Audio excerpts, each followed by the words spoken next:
for the young person that's listening, could you speak as a church leader to what did it cost 12 Stone to really take on this mantle of developing the next generation of church leaders? Let me talk costs, and then you shut me down, because I could talk. Come on, all right. I could talk forever. Yeah. Okay, let's start here.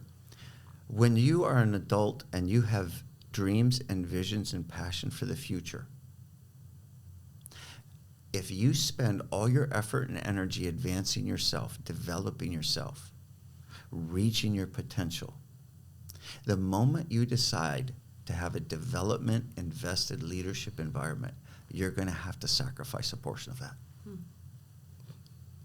You're going to have to say, I might not be able to go as far as I could as a leader in order to give 10% of that energy, 15% of that energy into someone else.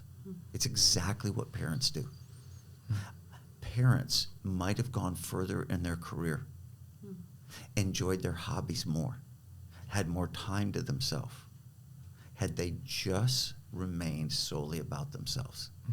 So the first thing a church does in a developmental culture is say they're important enough for us to sacrifice a piece of our future, a slice of our time, an element of our ego. We're going to have to die to some things for them to have a shot at the future.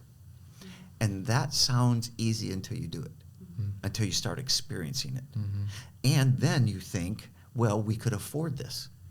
And we were never close on what it would cost. Oh, my gracious. So they don't think about it. Yeah. But developmentally, we have a guy like Dan Ryland, Dr. Dan Ryland, who is a phenomenal developer.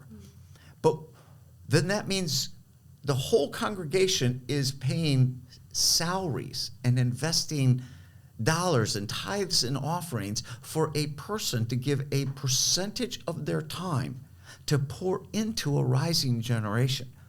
And pretty soon, we've got half of this staff member, then a whole staff member over here, then administrators, then leaders. Then we have to capture the whole environment. So now we've got digital equipment coming together. Sounds really close to home. And then we got to spend hours putting material together and thinking about it. And then you think they're going to get it, and they don't get it the first time. So now you have to have it layered. So now you got to teach it once, twice, 3 times. Pretty soon you're like, how difficult is it for y'all to grow up? Then you encounter their baggage. I feel so seen. When you encounter their baggage, you got to start providing counsel and support. And then you get into the mess of their lives and what didn't work when they grew up and what baggage they're bringing spiritually. You're like, oh, now we got to care about their internal development.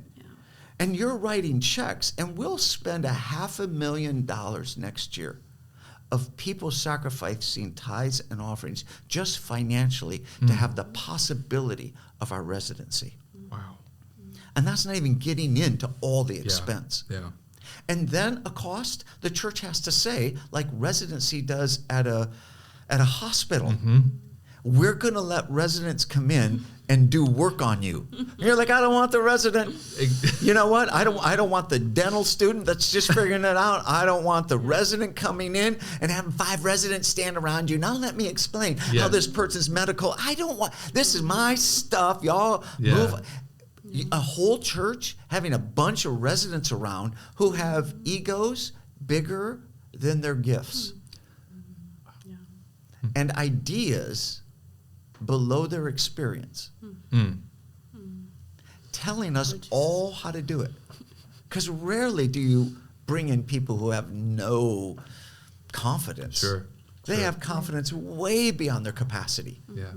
And you have to value them enough to give them enough grace to have a shot at ministry and make mistakes. And your whole church has to absorb that.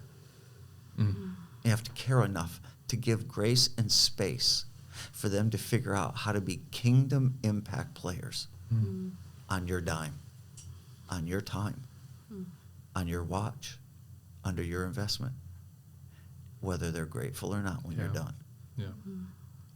Well, have we gotten into any of you what you mean by cost?